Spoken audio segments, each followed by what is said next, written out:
Assalamualaikum warahmatullahi wabarakatuh. Hai, saya Apip. Di sini saya akan melanjutkan bab 3, konsolidasi dengan akuisisi pada nilai ekuitas, pada buku akuntansi keuangan lanjutan 1. Nah, sebelum itu, saya akan menjelaskan kerangka bab pada chapter ini, yaitu konsolidasi dengan akuisisi pada nilai tercatat ekuitas itu dibagi menjadi 4 bagian.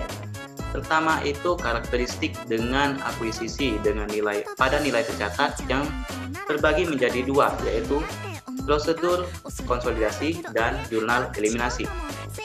Bagian kedua yaitu akuisisi dengan kepemilikan penuh yang terbagi menjadi 2, yaitu sesaat setelah akuisisi lalu setelah periode akuisisi.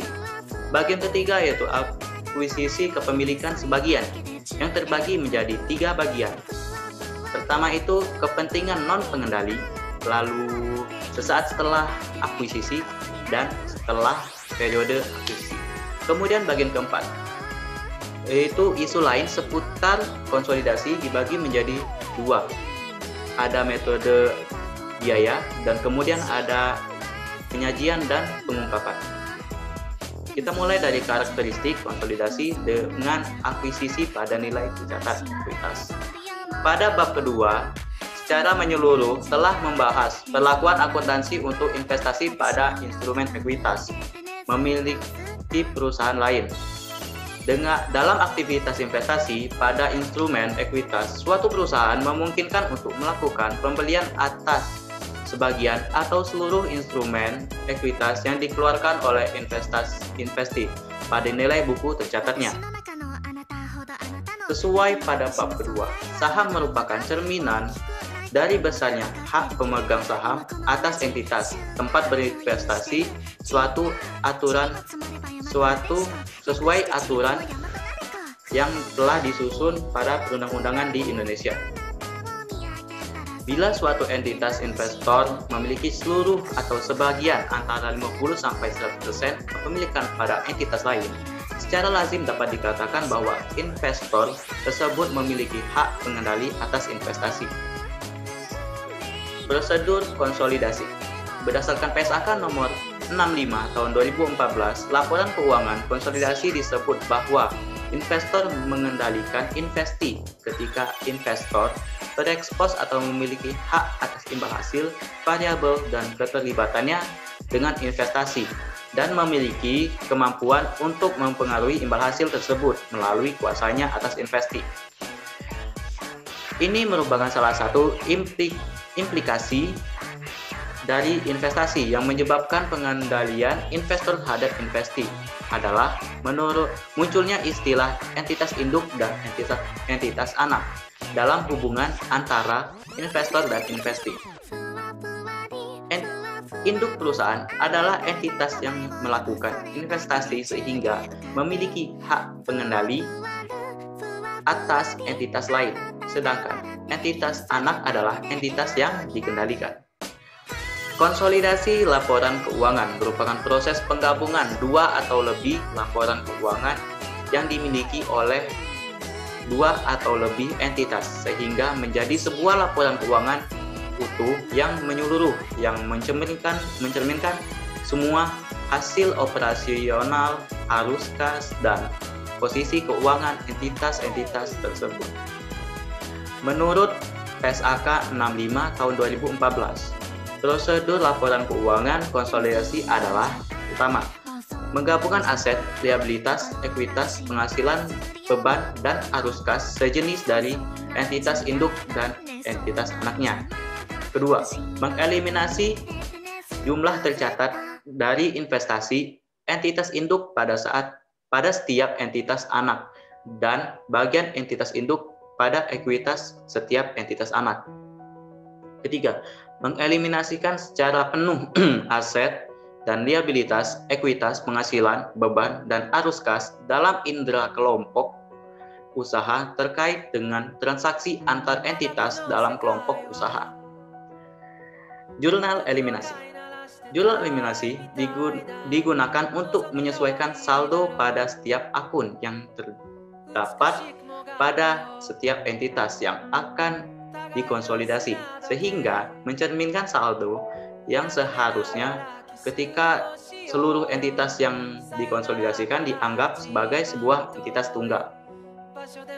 Jurnal eliminasi dibutuhkan karena proses konsolidasi tidak serta-merta hanya menjumlah seluruh saldo yang dimiliki masing-masing entitas terpisah. Hal ini dikarenakan biasanya setiap entitas terpisah memiliki perlakuan yang sama terhadap transaksi baik yang dilakukan dengan pihak berelasi maupun pihak tidak berelasi. Walaupun dapat saja entitas tersebut memisahkan akun yang digunakan ataupun pencatatan yang dilakukan. Jurnal eliminasi juga digunakan sebagai alat bantu proses konsolidasi dengan menghapus berbagai nilai dari transaksi yang dilakukan dengan pihak konsolidasian. Sehingga saldo konsolidasian hanya mencerminkan transaksi dengan pihak eksternal. Jurnal eliminasi hanya dibuat dan diperuntukkan ketika proses penyimpanan laporan konsolidasi sehingga tidak mempengaruhi pencatatan setiap entitas secara terpisah serta tidak dibawa dari periode ke periode berikutnya. Akuisisi dengan kepemilikan penuh. Konsolidasi setelah akuisisi seluruh kepemilikan atas anak. Di PSAK 65 menyatakan bahwa entitas induk mengkonsolidasi setiap entitas anak dari tanggal perolehan pengendalian sampai tanggal hilangnya pengendalian entitas induk atas entitas anak tersebut.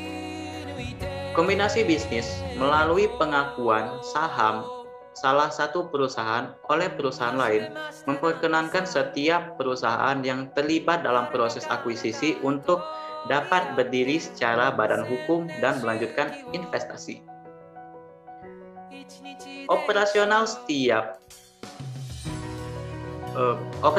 seperti biasa setelah terjadinya akuisisi. Hal ini berbeda dengan kombinasi bisnis melalui peleburan usaha yang mungkin menyebabkan salah satu atau seluruh entitas yang terlibat dibubarkan secara hukum. Laba rugi konsolidasian. Konsep pertama yang dijelaskan dalam bagian ini adalah laporan laba rugi konsolidasian dan laba bersih konsolidasian. Menghitung laba rugi bersih konsolidasian pada prinsipnya sama dengan menghitung laba bersih entitas induk, yaitu selisih antara pendapatan dan seluruh beban. Saldo laba dan dividen konsolidasian. Konsepnya yang perlu diperhatikan adalah perhitungan dan penyajian saldo laba konsolidasian. Sama halnya dengan saldo laba pada laporan keuangan, entitas individu saldo konsolidasian merupakan bagian laba yang tidak didistribusikan kepada pemilik entitas. Dalam hal kombinasi bisnis adalah pemegang saham entitas induk. Saldo laba konsolidasian diperoleh dengan menjumlahkan saldo laba pada awal periode ditambah atau dikurang dengan saldo laba rugi bersih konsolidasian serta dikurang dengan dividen konsolidasian. Kertas kerja konsolidasian. Selanjutnya proses konsolidasian. Pada periode setelah terjadinya akuisisi juga dapat menggunakan alat bantu kertas kerja konsolidasi seperti yang ditunjukkan pada bagian sebelumnya. Yang membedakan kertas kerja konsolidasi ini adalah setelah terjadinya akuisisi setidaknya memiliki 3 bagian utama, yaitu laporan laba rugi, laporan laba saldo, dan bagian laporan posisi keuangan.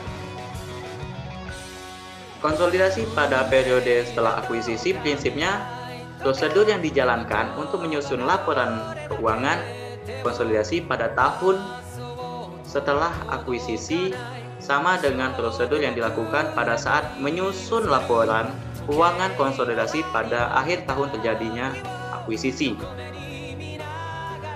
akuisisi dengan kepemilikan sebagian.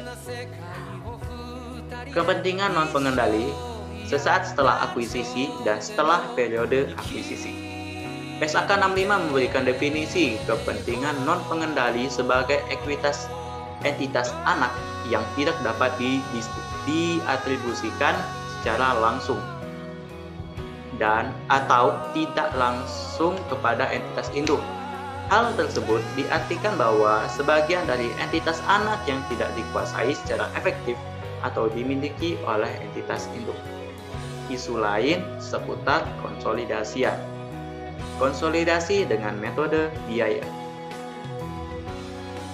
Ada kalanya suatu entitas induk memilih untuk menggunakan metode biaya untuk mencatat aktivitas investasinya. Pada entitas lain, perlu diperhatikan bahwa pilihan menggunakan metode biaya atau metode ekuitas oleh entitas induk tidak menjadikan laporan keuangan konsolidasian yang dihasilkan akan berbeda di antara kedua metode. Hal ini dikarenakan apapun pilihan metode pencatatan yang dipilih oleh entitas induk, seluruh transaksi terjadinya investasi entitas induk pada entitas anak, transaksi pengakuan penghasilan dari entitas anak, maupun sebagian transaksi antara perusahaan lainnya, entitas induk dan entitas anak akan dieliminasikan.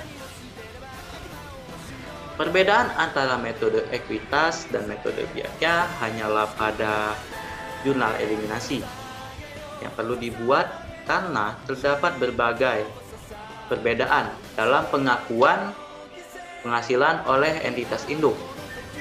Dalam metode biaya, entitas induk tidak mengakui secara langsung penghasilan yang dilaporkan oleh entitas anak sebagai kenaikan atas investasi yang dimiliki.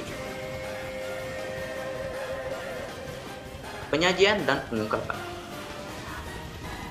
Untuk tujuan meningkatkan kemampuan pembacaan laporan keuangan dalam memahaminya dan mengevaluasi informasi yang disajikan dalam laporan keuangan konsolidasian, PSAK 67 tahun 2014 mengungkap kepentingan pada entitas lain telah menetapkan sejumlah prinsip terkait pengungkapan kepentingan entitas anak.